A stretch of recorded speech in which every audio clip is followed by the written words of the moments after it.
네, 여러분 안녕하세요. 개발하는 남자 개남입니다. 오늘 다뤄볼 주제는 개발 언어 학습에 대한 이야기를 해보려고 합니다. 많은 분들은 아마 개발자가 되기 위해서 공부를 하고 있을 겁니다. 물론 현직 개발자분들도 빠르게 변화하고 있는 그 개발 트렌드에 뒤처지지 않기 위해서 공부를 하고 있습니다만, 이번 영상은 입문 단계에 계시는 분들의 초점을 맞춰 이야기해보려고 합니다.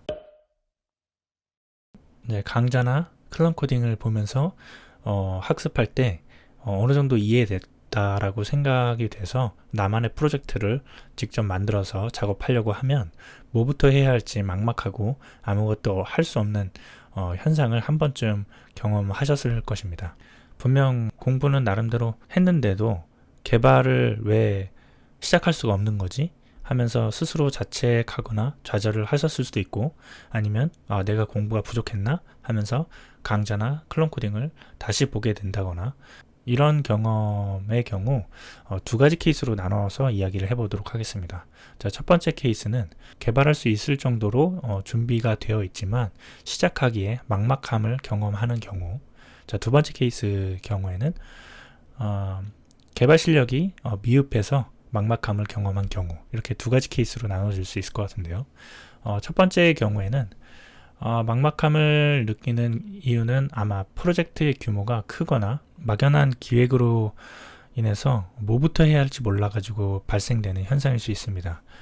만일 기획도 없고 디자인도 없는 상태에서 단순히 뭐뭐뭐 개발을 해달라고 한다면 경력자 역시 막막함을 느끼게 되고, 그 막막함을 해결하기 위해서 기획팀과 디자인팀과 회의를 계속적으로 진행을 하면서 개발을 할 수 있는 상태가 되기까지 이제 회의를 진행하게 되겠죠. 중요한 포인트는 나만의 프로젝트의 경우 최소한의 기능을 갖춘 서비스를 만들어 보는 것이 좋습니다. 예를 들어서 데이팅 어플을 만들고 싶다고 했을 때 디테일한 기능 정의, 개발 범위 등을 설정하지 않고 막연하게 시작을 한다면 기능이 다양하겠죠. 회원가입부터 시작해서 이미지 업로드, 이미지 캐싱이라든지, 사용자가 이제 가입을 할 테니까 신고, 차단, 검색, 엄청 끝도 없이 기능이 늘어날 수 있습니다.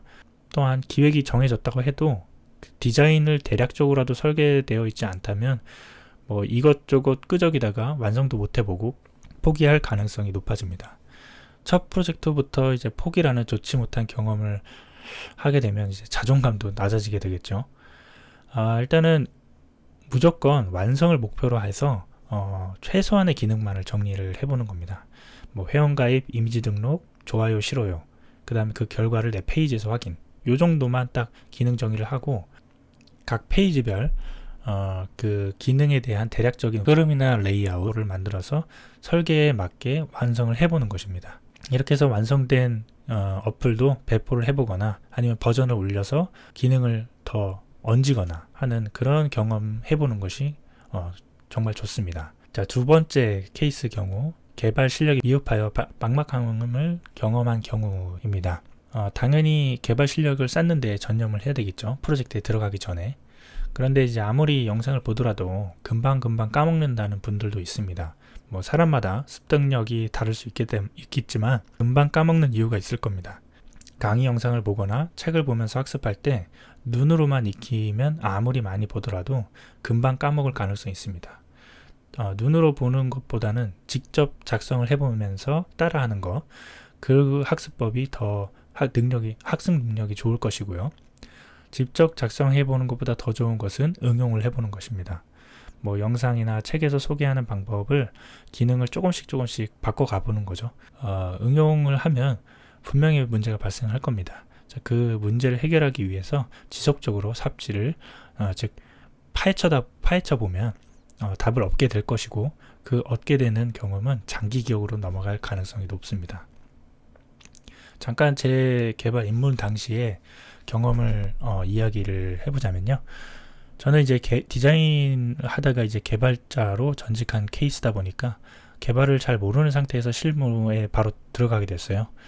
당연히 모르는 것이 투성인데, 그때 당시 이제 선임 개발자분께서 모르는 것이 있으면 나한테 묻지 말라고 했습니다. 직접 해결을 하다가 정 못 찾겠을 때 그때 물어보라고 하더군요. 그래서 저는 그 문제를 만날 때마다 미친 듯이 삽질을 해야 했고요. 그 삽질을 뭐 며칠 지속해서 해결이 나지 않으면 그때서야 이제 선임께 물어봤는데요. 돌아온 답은 해결책이 아니었어요. 그냥 힌트만 제시해 주는 것이었습니다. 그 힌트로 다시 삽질이 시작됐죠. 근데 다행히도 그 힌트 덕분에 그 문제를 해결할 수 있었습니다. 저는 생각했어요. 그때 당시에 선임 개발자가 그냥 어려움을 닥친 후임 개발자에게 도움을 주셨다면 이렇게 며칠씩 시간을 낭비하지 않았을 테고 저 역시 스트레스도 덜 받았을 테고 여러모로 좋은데 왜 안 알려주는 걸까 하면서 선임 개발자분을 원망 아닌 원망을 한 적도 있었습니다. 하지만 지금 와서 생각을 해보면 그 선임 개발자분은 제가 성장할 수 있도록 도와준 것이었습니다. 자, 이런 경험 때문에 문제 해결 능력도 좋아졌지만 무엇보다도 실력을 향상시키는 데 도움이 됐었다고 생각합니다. 자, 그러면 개발 실력을 빠르게 향상시킬 수 있는 마법과 같은 그런 것이 있을까요? 저는 없다고 생각합니다. 개발 학습은 영어 학습과도 비슷하다고 저는 생각을 하는데요. 영어를 빠르게 습득할 수 있었던가요?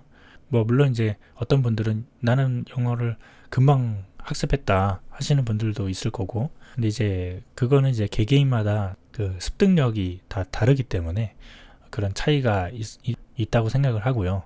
일단은 저는 기본적으로 영어를 빠르게 습득할 수 없다고 저는 생각을 합니다. 자, 영어의 최고의 그 학습 방법은 꾸준히 포기하지 않고 영어의 지속적인 노출 뿐만 아니라 훈련, 이것이 바탕이 되어야 습득이 된다고 생각합니다. 자, 많은 전문가들은 다양한 영어 학습 방법이 있지만 꾸준히 공부할 수 있는 나만의 방법을 찾는 게 가장 중요하다고 말합니다. 개발도 마찬가지입니다. 다양한 공부 방법이 있을 겁니다.